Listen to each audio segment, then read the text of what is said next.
Gjatë sulmit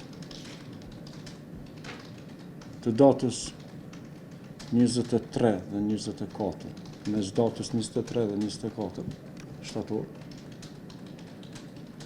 dëmtimet e mia kanë qenë në lidhje me gjatë tërheqjes së rështerit Frim Bunjaku, tashmë herojit Kosovës,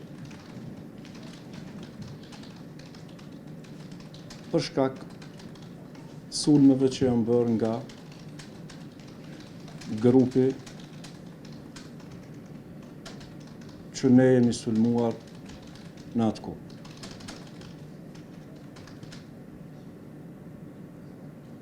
Më saktësisht,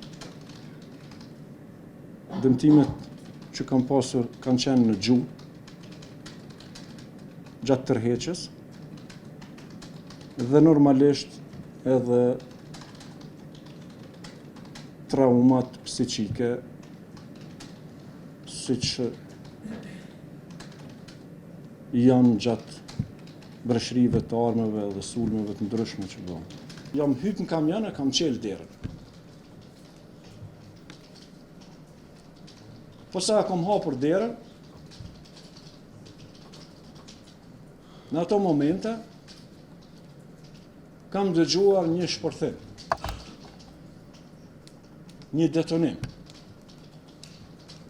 dhe kam filluar gjujtjet në drejtim të pozicioneve tonë.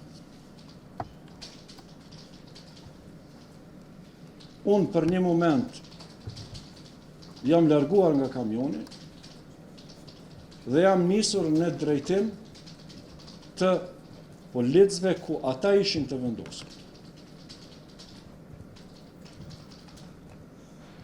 Dhe në atë moment, gjatë shkuris aty kam vrejtur se nga i detonim, njëri nga pjesëtarët tonë, që në fakt ishte Afrim Bunjaku, ishte i shtrirë për tokë dhe ishte i mbuluar pothuajse me gjak, sepse detonimet që kishin bërë nga grupi tashmë terrorist mund të quaj, ai ishte plagosur në fyt. Plaga më e madhe ti ishte në fyt. Dhe kishte gjakderdhje të madhe.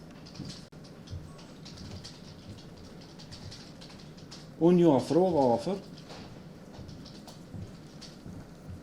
ishte e pamundur që të bëja një ndalje gjakderdhes apo të jepja një ndihmë, sepse në drejtimin tonë ishin gjujtjet të parreshta, të kalibrave të ndryshme.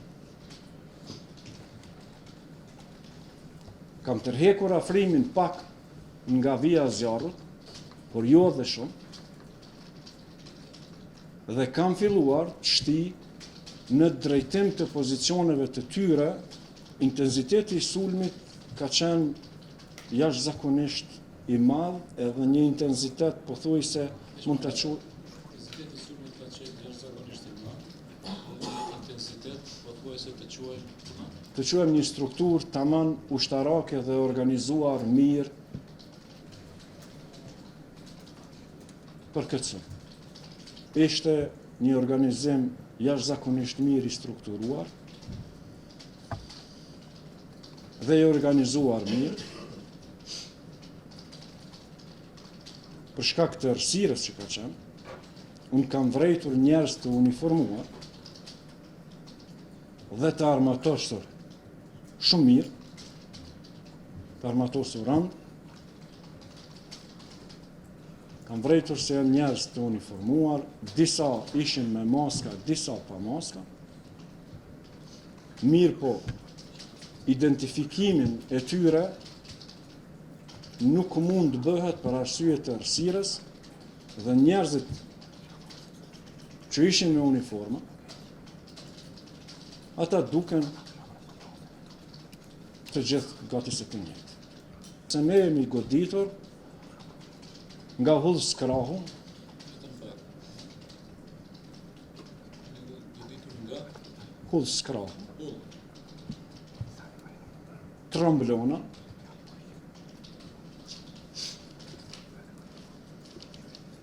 dhe gjitha armët që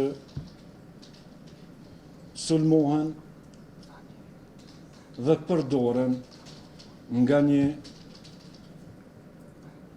organizim që këto, unë e them me plot besim,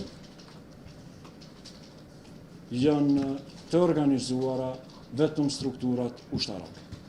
Qëllimi i sulmuesve ishte, sipas mendimit tim, sepse nuk është që ka ndodhur hera parë. Gjatë gjithë kohës ne sa qëndronim në pjesën veriore të Mitrovicës, ne nuk ishim të dëshiruar nga po të njëjtit, mund të them, pjesëtar, cilët janë të organizuar për gjërat e tilla.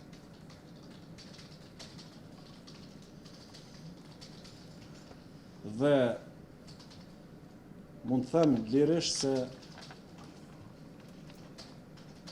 ka pasur edhe sulme tjera që janë sulmuar patrollat e policisë, gjatë kryerjes dhe detyrave të tyre.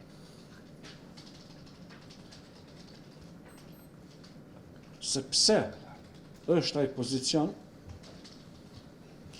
këto e theksoj edhe një herë, sepse ky grup ka qenë i strukturuar jashtëzakonisht mirë dhe i dirigjuar jashtëzakonisht mirë nga struktura ushtarake, po duke e përdorur si mburoj manastirin, që ishin edhe pelegrim në manastir atë ditë, Ishin edhe pelegrim në manastir atë ditë. duke i përdorur edhe ata si mbrojtës, duke u pozicionuar në pozita të mira dhe të favorshme për sulmuesit, dhe është e qartë se mbrapa tyre kishte një pozicion dhe një vend të lirë ku ata në mos suksesin e tyre të jo arritur, fatmirësisht, kam pasur edhe një rrugë për të larguar. Nuk ka pasur asnjë indikacion lidhje me ndonjë tubem apo ndonjë ç'a them. Ka qenë gjithçka e qetë, gjithçka ka qenë normale. Ka qenë gjithçka e qetë, gjithçka normale. Dhe ne kemi vazhduar patrullimin ton rutinor, siç kemi bërë edhe ditëve më herë. E i takuar ju si një sit atë gjatë patrullimit, mendoj qytetar me qytetar, apo si ka konsistuar puna juaj? Para sulme, po, kemi pasur kontakte me qytetar që jetonin aty në Banjska, kanë ndajtur me neve, kanë treguar disa probleme që ata i preokupojshin, ne kemi biseduar, kemi pas bashkë bisedim. Edhe tash e tutje vazhdojmë me pas bashkë bisedim me qytetarët që jetojnë aty. Ata njihen të sigurt me praninë tonë,